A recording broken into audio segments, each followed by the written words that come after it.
Motora! Before we get to that, different surroundings because we're on the road. We're out and about, we're not in the store.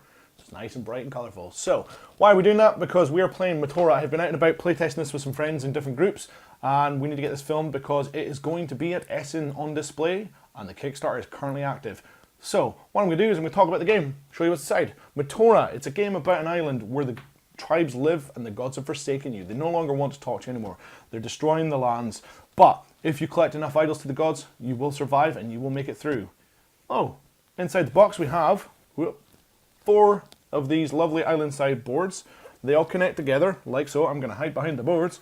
Boop, boop, boop. As long as the island is connecting, so you couldn't have that. So as long as the island connects, it'll look nice, you see?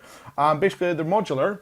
So you can have different things, and on the boards, you'll have little squares. The board is going to be double-sided in the Kickstarter, assuming they hit the funding goal of 26,000, which I'm pretty sure they will.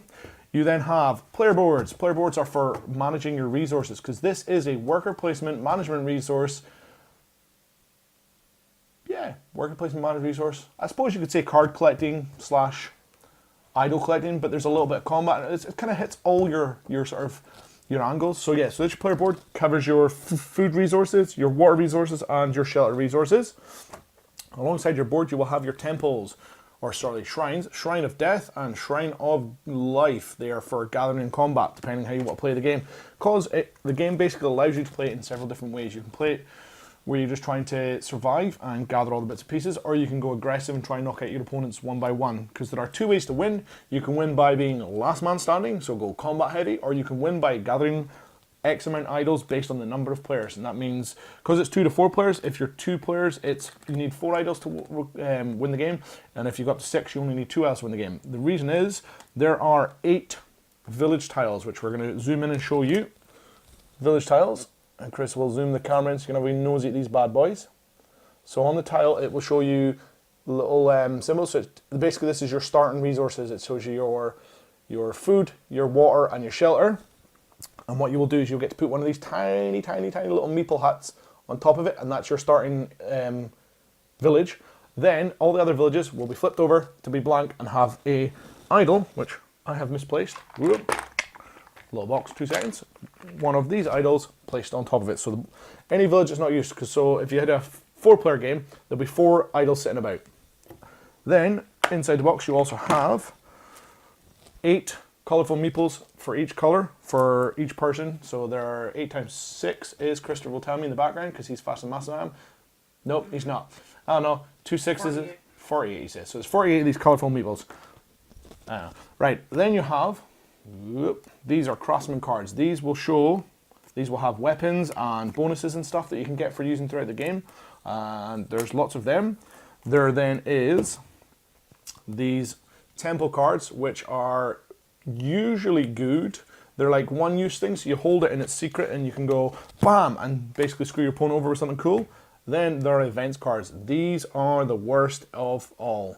These suck because they ruin your plans. So basically, the game plays out in that everybody places 2 meeples, then you draw an event card. An exact example here. So I've just taken one at random. Heatwave. All tribes consume twice as much water. At the end of the turn, you have to feed every tribe's member 1 water, 1 food. This basically means you have to feed them 2 water, so it costs you more. It's a pain in the neck. But yeah, the game, I've played it now quite a few times with different groups as well. I find the game to be interesting in that you don't always head down the same path. Sometimes you can just go resource heavy and survive, but if you do, you're losing track of somebody running off with the idols, or you can try to head off the idols, but in doing so, you'll not collect enough resources, so your guys start dying. But that's not a bad thing, because if your guys die, you can fire them in the shrines, and then that gives you +1 to your combat or +1 to your gathering. So then you can start gathering. I mean, it's all about that management of your tribe, how it's going to survive, how it's going to make it through, between do I need enough food this turn? Do I need water? Do I need shelter? Can we just get 2 guys to run the idol straight up to the win? And then when you get an idol, you can stick idol in the tribe, so that gives you more bonuses. So it's a mix of whether you want to be aggressive or you want to play sort of soft would be the best way to put it. If you want to play like, oh, I want to get all my resources, then go for the idols. Or if you want to try and go ham-fist and just get all them idols, it's up to yourself. It's got that different thing. The other thing is, there is combat. So if you put meeples next to in the same zones as another meeple, you get to start rolling off, and you've got bonuses from certain weapons, you get bonuses from cards, and you get bonuses for having idols in your shrines. So it's really good. If you have extra meeples, so if you have 2 meeples, he's dropped 2 meeples versus 1. For every extra meeple, it allows you to re-roll 1 dice. So you get a chance to keep the fight. Then, once the roll, so say this guy rolls 2 dice and he gets 5. This guy rolls 2 dice and gets 2, but then he uses his re-roll and re-rolls at 8. That means there's a 3 difference between the 5 and the 8. That will determine on the death chart, as I've called it. It's a consequences chart, but I call it death chart because pretty much you're trying to kill off. Depending on the level, so 1 to 2, 3 to 4, 5 to 6, 7 to 8, 9 to 10 will determine what happens. So from simple as your guy goes back into the active board and can be used again. He gets injured, which means he's going to take a turn. He gets seriously injured, which means he's going to take 2 turns to get back. Or he dies. You can even capture some. That's really cool. Another interesting thing is you can raid your opponent. You can run into their village and you can start stealing their items. You can steal their idols. You can steal their resources. So again, there's so much to be aware of as the game's going on. It's so complex but so simple at the same time in that there's so much going on, but you can keep a track of it very well. I have really enjoyed playing this. I was excited to try it out. I'll be truthful, the first time I played it, I thought it was garbage. Because what happened was, we figured out someone could win in turn 2, we knew who was going to win, but we played it out for another 3 turns and he won as we thought. I've since then played it 5 or 6 more times and I realised that that was just a fluke and we miscounted how one thing worked. So I was really happy to find out that we were just making a mistake in the early days.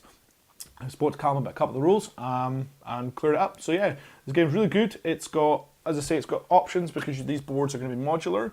And there's going to be double-sided as well, so it gives you extra options. There will potentially be other cards added in, depending on how the funding goes. It is currently live on Kickstarter. It will cost you £39, which is really good for the amount of components you get and the replayability options. I highly recommend you check it out. And if you're lucky enough to be S in 2018 this year, go and speak to Calum. He will have it on display. This copy here, this exact copy I have, will be going to Essen. I have to get this filmed, post it out tomorrow because he needs it back soon. So yeah, what can I say? Motora, I will give it a solid 8 out of 10 play. It's 2 to 6 players. Do you know what would be interesting to see? If there was a 1-player variation in the game where you could have like the board, sort of the tiles destroying over the board as you try to gather all the resources and the idols. Could be an interesting extra option. But yeah, what can I say? Motora, check it out on Kickstarter. We'll put a link in the description below so you can get on there, subscribe, and you can get that Kickstarter done now. And yeah, check it out. Until next time, ciao.